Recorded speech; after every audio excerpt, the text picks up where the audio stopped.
Hey guys, it's Hannah and welcome to the Dyslexic Reader. Today I'm going to be doing the spring book tag because I am so looking forward to spring. The original was by Amanda and Helena.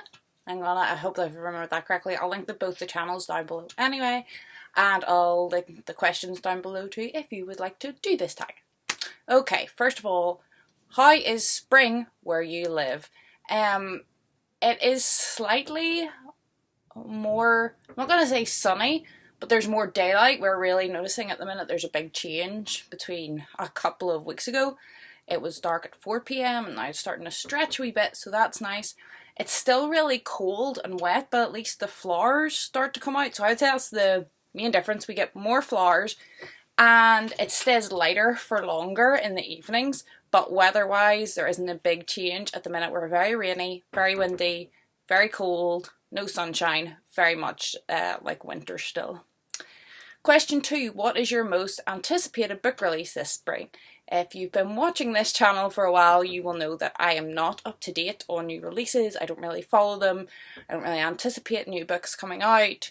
So I have no clue what's coming out this spring, and there's nothing that I'm particularly interested in. Question 3. Show us a book cover that makes you think of spring. For this, I picked Watership Down. I love this edition.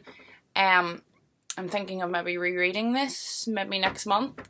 And just like the classic old English countryside kind of style with the little hair on it with the green fields in the background, it just makes me think of all the little animals that start coming out and we start seeing the lambs and stuff at this time of year. So this one particularly reminds me of spring. Question 4.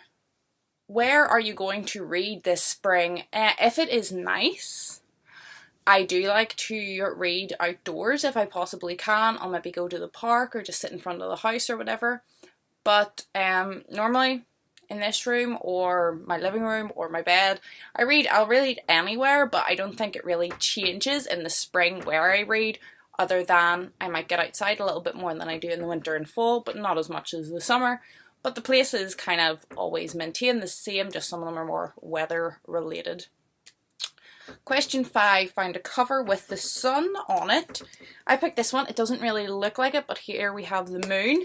And if you like open it fully up, you can see that it's like the sun and the moon. And this is Sin by Josephine Hart, and I have not yet read this.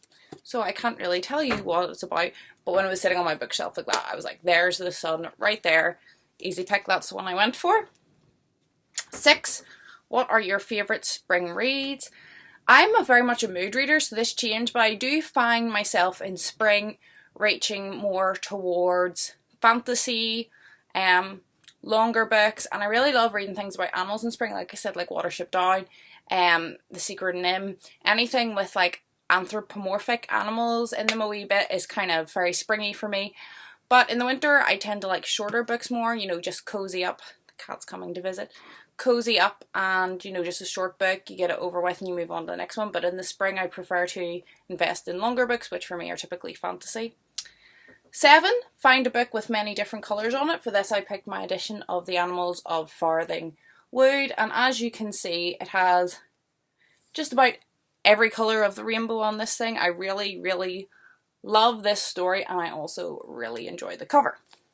And the last question is, who do you tag? I'm going to tag Gina Athena, who she's followed me for a long time. We talk a lot in the comments, and she started her own channel, so you guys should go and check that out. She does lots of reviews, which is really helpful.